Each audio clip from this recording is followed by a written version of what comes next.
So the big picture, this is my favorite part. Okay? So goal setting.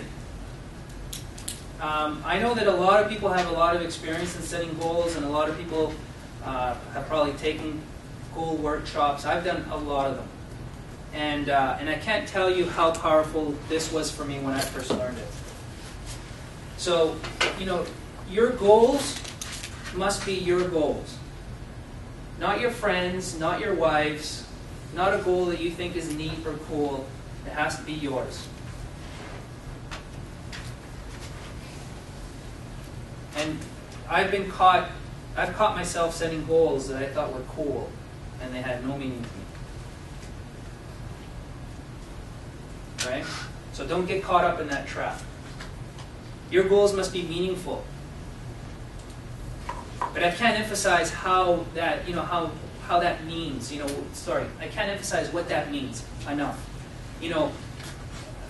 For me, when I set a goal, there's that fear of failure, right?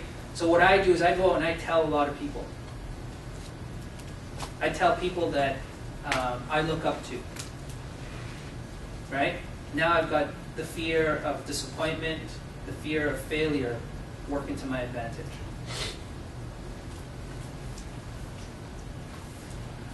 Your goal must be very specific and measurable.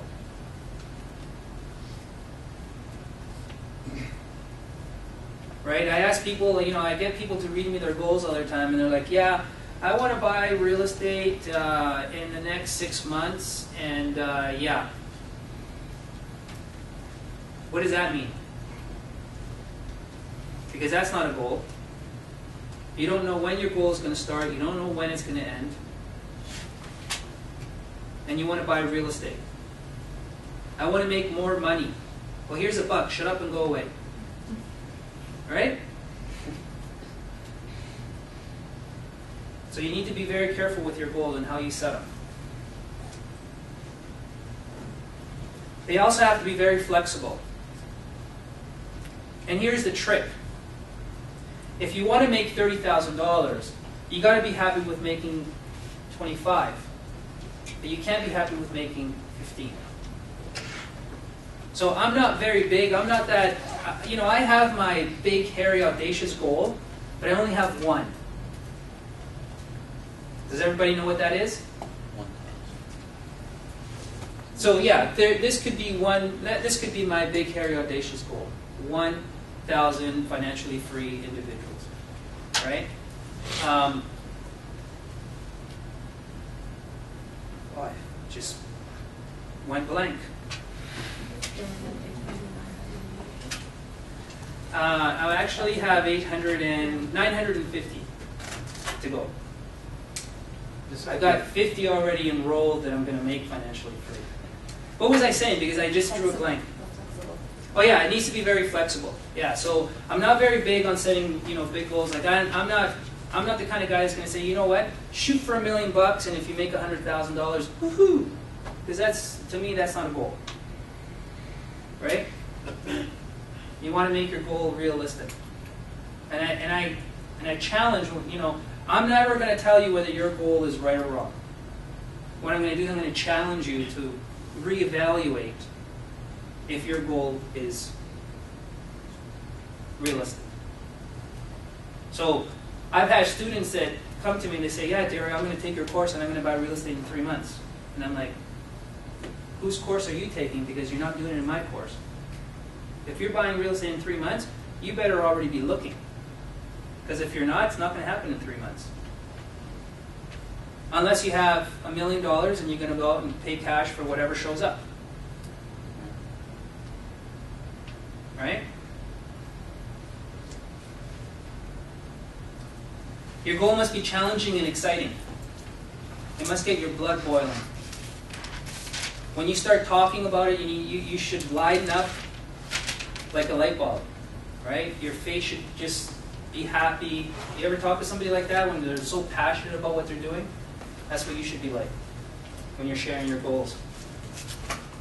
Not, well, I'd like to make more money sometime in the future. right? It should be like, yeah, you know, this time next year I'm going to make an extra $10,000. And maybe that's not even specific enough. They should be aligned with your values.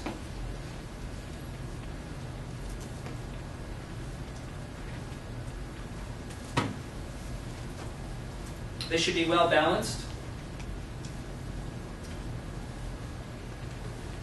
They should be very realistic. I've already said that.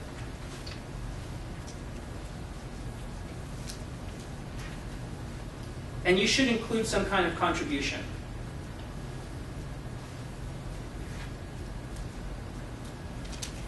Now you determine for yourself what that contribution is. It doesn't necessarily have to be money.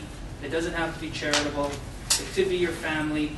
Whatever makes you feel giving back. Whatever makes you feel good giving back. What do you mean by well balanced? I'm trying to think of an example here.